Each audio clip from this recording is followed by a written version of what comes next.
رب اشرح لی صدری ویسر لی امری واحلل عقدۃ من لسانی یفقہوا قولی رضیت باللہ ربا وبالاسلام دینا وبمحمد صلی اللہ علیہ وسلم نبیا ورسولا اما بعد فاعوذ باللہ من الشیطان الرجیم بسم اللہ الرحمن الرحیم وظللنا علیکم الغمام وانزلنا علیکم المن والسلوى کلوا من طیبات ما رزقناکم وما ظلمونا ولکن كانوا انفسهم یظلمون صدقت یا رب العالمین ان اللہ وملائکتہ یصلون علی النبی یا ایہا الذین آمنوا صلوا علیہ وسلموا تسلیما الصلاۃ والسلام علیک یا سیدی یا رسول اللہ الصلاۃ والسلام علیک یا سیدی یا حبیب اللہ الصلاۃ والسلام علیک یا سیدی یا رحمۃ للعالمین وعلی آلک واصحابک یا سیدی یا ارحم الراحمین۔ جب حضرت موسیٰ علیہ السلام مصر والوں سے جب فارغ ہوئے تو فرعون بھی غرق ہو گیا، وہ سارے تباہ و برباد ہو گئے۔ جب ان سے فارغ ہوئے تو آپ نے اپنی قوم سے کہا کہ اب ہم کو جو ہے مصر چھوڑنا پڑے گا، تو ہم ملک شام چلیں گے۔ ملک شام کو امالکیوں سے آزاد کروانا ہے، جہاد کرنا ہے، لہٰذا وہاں حضرت ابراہیم علیہ السلام اور آپ کی اولاد کا مدفن ہے۔ حضرت ابراہیم علیہ السلام وہاں دفن ہیں، تو لہٰذا ہم وہاں چلے، وہاں جا کر جہاد کرنا ہے۔ وہاں بیت المقدس بھی ہے، تو ادھر چلے۔ اب اپنا گھر بار چھوڑنا بہت مشکل ہے، اپنا گھر بار چھوڑنا بہت مشکل ہے۔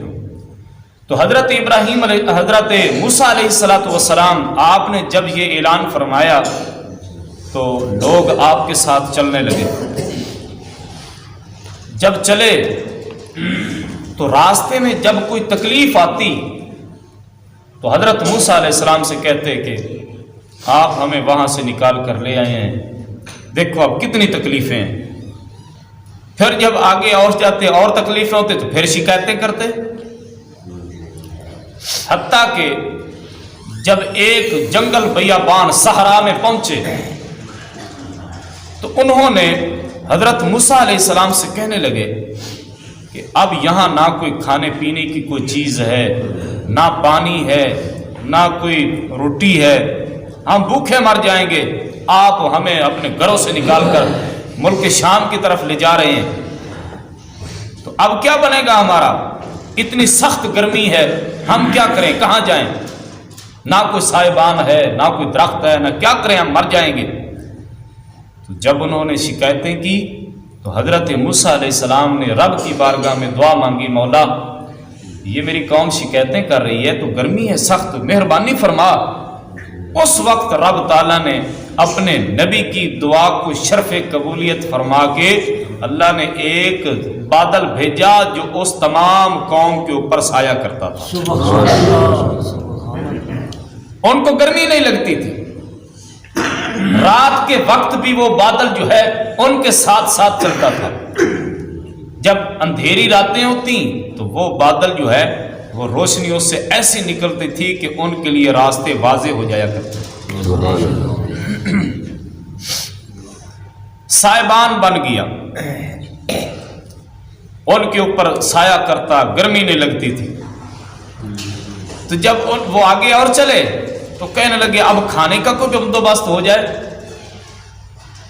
نہیں تو ہم ایسے چلتے چلتے تو بھوکے مر جائیں گے۔ حضرت موسیٰ علیہ السلام نے پھر دعا مانگی، اللہ اکبر، تو وَأَنزَلْنَا عَلَيْكُمُ الْمَنَّ وَالسَّلْوَىٰ، تو ان کے لیے من و سلوہ اتارا گیا، من و سلوہ اتارا گیا، جس میں طرح طرح کی نعمتیں تھیں۔ حضرت عبداللہ ابن عباس سے پوچھا گیا حضور یہ سلوہ کیا ہے؟ آپ نے فرمایا یہ ایک بٹیر کی مثل ایک پرندہ ہے جو ان کے لیے رب تعالیٰ کی طرف سے ہاں جی اسپیشل فرائی کیا ہوا آیا کرتا تھا. ہاں جی بنے ہوئے بٹیر. اللہ اکبر. من کسے کہتے ہیں؟ وہ کہتے ہیں یہ ایک روٹی کی شکل میں آیا کرتی تھی. بعض روایات میں ہے کہ جنوبی ہوا یہ ایک پرندہ سلوا ایک پرندے کو لایا کرتی تھی، وہ اس کا شکار کرتے، اس کے بعد اس کو جو ہے وہ خود فرائی کرتے اور کھا لیتے. بعض روایات میں ہے، یہ میں اس کتاب سے سنانے لگا ہوں جس کو محمد عربی نے خود 75 مرتبہ جاگتے ہوئے اپنا دیدار نصیب فرمایا ہے. یہ اس تفسیر سے میں بیان کر رہا ہوں. یہ وہ محدث ہے جب رسول اللہ کے روضے پہ بیٹھ کر یہ حدیث پاک قرآن پاک پڑھایا کرتے تھے تو نبی کریم علیہ الصلوۃ والسلام خواب میں تشریف لائے. سرکار نے فرمایا شیخ عبدالحق محدث دہلوی اب تو یہاں سے چلا جا، اب دین وہاں ہندوستان میں چلے جاؤ، وہاں ضرورت ہے، وہاں جا کر دین پھیلاؤ.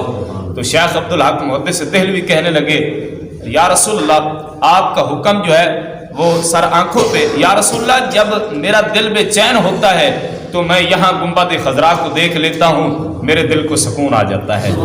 جب میں ہندوستان میں چلا جاؤں گا تو وہاں یہ گنبد خضرا کی بہاریں تو نہیں ہوں گی، تو کیا کروں گا؟ تو مدینے کے تاجدار نے فرمایا عبدالحق وہاں جانا تیرا کام ہے، سارا دن قرآن پڑھانا، حدیث پڑھانا، نمازیں پڑھنا، عشاء کی نماز پڑھنے کے بعد مصلی پہ بیٹھ جانا اور درود پاک پڑھنا تیرا کام ہے. مدینے سے چل کر ہندوستان میں آ کر تجھے دیدار کرانا میں محمد عربی کا کام ہے. یہ شیخ عبدالحق محدث دہلوی وہ فرماتے ہیں یہ بٹیر کی شکل ایک پرندہ تھا. اور بعض روایات میں ہے کہ جنوبی ہوا اس کو لے آتی، وہ خود شکار کرتے. بعض روایات میں ہے کہ ایک ہوا ایسی چلتی تھی جو بٹیر بھی بکھیرتی، بنی ہوئی مچھلی بھی بکھیرتی، تو ان کے گھروں کے ارد گرد جو ہے نا ڈھیر لگ جاتے تو یہ اٹھا لیتے تھے. یہ کیا کرتے؟ اٹھا لیتے اور کھاتے. ہفتے کو ان کے لیے یہ چیزیں نہیں آتی تھی، ہفتے کو نہیں آتی تھی، جمعہ کو دگنی آتی تھی. حکم ان کو یہ تھا کہ اتنی کھانی ہے تو کل کا فکر کل تمہارے لیے اور اسپیشل ہے. انہوں نے کیا کیا؟ انہوں نے خود بھی کھایا، جھولیاں بھر لی، جمع کر لیا تو وہ بدبودار ہو گیا. رب تعالیٰ کے رزق کی بے حرمتی کی وجہ سے ان کے لیے من و سلوا بند ہو گیا. اگر وہ ایسا نہ کرتے تو آج ہمارے لیے بھی بنی ہوئے بٹیر، بنی ہوئی مچھلیاں ہاں جی آیا کرتی. بسترے تے پائے اور رضائی چکی تے سامنے ہر شے. لیکن انہوں ساڈا راہ بھی لے گیا. اللہ دے ان کے لیے طرح طرح کی نعمتیں آیا کرتی تھی. اللہ اکبر. نعمت خدا بندی جتنی اللہ نے ان کے اوپر کی ہے کسی قوم پہ ایسی نہیں. لیکن وہ ہٹ دھرم قوم اتنی جتنی وہ تھی، جتنا انہوں نے اپنے نبیوں کو جھٹلایا اتنا کسی نے ایسا نہیں کیا. پھر جتنے عذاب بنی اسرائیل پہ آئے اتنا کسی قوم پہ عذاب نہیں آئے. اللہ اکبر. وہ حضرت موسیٰ علیہ السلام کی بہت لاڈلے تھے. وہ اس لیے حضرت موسیٰ علیہ السلام ان کو کسی نہ کسی طریقے سے یہ رائے راست پہ آ جائیں، لیکن وہ ایسے جو ہے نا ہٹ دھرم تھے. آگے آپ ان کا ذکر سنیں گے. یہ اب وہ تو چلے گئے ہیں، صحابہ فرماتے ہیں وہ اب چلے گئے ہیں. اب یہ اعلان کس کے لیے؟ بولو تو صحیح نا، ہمارے لیے. اب آپ سنیں گے. یہ دیکھو حضرت علی پاک فرماتے ہیں جب مجھے ضرورت ہو نا، جب میرا دل کرے کہ میں رب سے ملاقات کروں تو میں نماز پڑھتا ہوں. جب میرا جی چاہے کہ میں اللہ سے باتیں کروں تو پھر میں قرآن پڑھتا ہوں. سبحان اللہ. پھر میں کیا کرتا ہوں؟ قرآن پڑھتا ہوں. دیکھو قرآن کو ایسے پڑھ جانا لفظوں کے ساتھ وہ بھی ٹھیک ہے، لیکن پتہ تو چلے کہ قرآن کہتا کیا ہے. پتہ تو چلے قرآن کیا کہتا ہے. اب سن رہے ہیں آپ انشاءاللہ آگے شہر آ رہا ہے. جس میں آپ سیر کریں گے، جس میں آپ سیر کریں گے۔ علی فرماتے ہیں، اسی لیے تو علی فرماتے ہیں انا مدینۃ العلم باریٌ بابھا، مدینے کے تاجدار نے مجھے فرمایا تھا علی میں علم کا شہر ہوں، تو اس کا دروازہ ہے، تو اس کا دروازہ ہے۔ اب یہ دروازہ کھل چکا ہے۔ حضرت علی فرماتے ہیں سارے کا سارا قرآن سورت یاسین میں بند ہے، ساری سورت یاسین جو ہے وہ سورت فاتحہ میں بند ہے، سورت فاتحہ جو ہے وہ بسم اللہ میں بند ہے، بسم اللہ ساری کی ساری جو ہے وہ با کے نقطے میں بند ہے۔ آپ فرماتے ہیں وہ نقطہ کوئی اور نہیں، وہ نقطہ میں علی المرتضیٰ شیر خدا ہوں، سبحان اللہ، وہ نقطہ میں ہوں۔ وہ نقطہ ہوں دروازہ کھلے، قرآن یہ تو کھل رہا ہے تو بسم اللہ تو شروع ہوتا ہے، یہ ہوں دروازہ کھل چکے ہے، آگے شہر آ رہا ہے۔ آپ بہاریں لوٹیں گے قسم بخدا، سنیں گے تو دل کی کلیاں کھل جائیں گے۔ اب ان کے لیے تازہ ترین کھانے آتے تھے، جمعہ کو دگنے آتے، ہفتے کو نہیں آتے تھے۔ اللہ تبارک و تعالیٰ نے فرمایا کھاؤ میری کلو من طیبات ما رزقناکم، اللہ فرمایا کھاؤ ہماری دی ہوئی ستھری چیزیں، پاکیزہ چیزیں۔ وما ظلمونا ولکن كانوا انفسهم یظلمون، اللہ فرماتا ہے انہوں نے ہمارا کچھ نہیں بگاڑا، انہوں نے ہمارا کچھ نہیں بگاڑا، اپنی جانوں پر بھی ظلم کرتے رہے۔ ظلم کیا تھا؟ اللہ فرماتا ہے میرا کوئی کچھ نہیں کر سکتا، میرا کوئی کچھ نہیں کر سکتا، جو بھی کرتا ہے اپنی جان پہ ظلم کرتا ہے۔ انہوں نے اپنی جانوں پہ ظلم کیا ہے، کیوں؟ جو اللہ نے کہا تھا وہ کرتے، جو نبی نے کہا تھا وہ کرتے۔ انہوں نے کیوں نبی کو جھٹلایا؟ جب حضرت موسیٰ علیہ السلام نے ان کو کہا تھا بھائی جمع نہیں کرنا، بس وہ کھا لے اگلے دن نیا تازہ آئے گا، وہ اتنے جو ان کا یقین پختہ نہیں تھا نا، وہ کہتے تھے کہ پتہ نہیں کل اگر نہ آیا تو پھر کیا ہوگا۔ انہوں نے اپنی جانوں پہ ظلم کیا تو اللہ نے فرمایا انہوں نے میرا کچھ نہیں بگاڑا، وہ اپنا ہی نقصان کرتے رہے ہیں، اپنی جانوں پر ہی ظلم کرتے رہے ہیں۔ جو ایسا کرے گا، جو نبیوں کو جھٹلائے گا، جو نبی کی بات نہیں مانے گا، پھر ان کے اوپر طرح طرح کے عذاب آئیں گے۔ ان کے اوپر اتنے عذاب آئے، یہ جو ہے نا مینڈکوں کا عذاب آیا، پہلے میں آپ کو شاید سنا چکا ہوں۔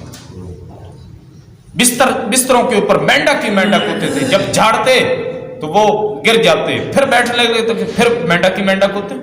سنڈیوں کا عذاب آیا، یہ پچھلے دنوں کئی سال ہو چکے ہیں، سنڈیاں آئی تھیں، وہ جڑا نا وہ ہر چیز کو برباد کر گئی، انہوں نے کسی چیز کے پتے ہی نہیں چھڈے، پٹھے بھی کھا گئی ہیں۔ آئی تھے نا عذاب۔ اگر ہم جو ہے نا بنی اسرائیل والوں کے کام کریں گے تو پھر ہمیں بھی نہیں چھوڑا جائے گا، ہمیں بھی نہیں چھوڑا جائے گا۔ نماز پڑھیں، زکوٰۃ ادا کریں، اپنے بچوں کو نماز پڑھنے کی تلقین کریں۔ اللہ رب العالمین میرے چند کلمات اپنی بارگاہ میں قبول و منظور فرمائے۔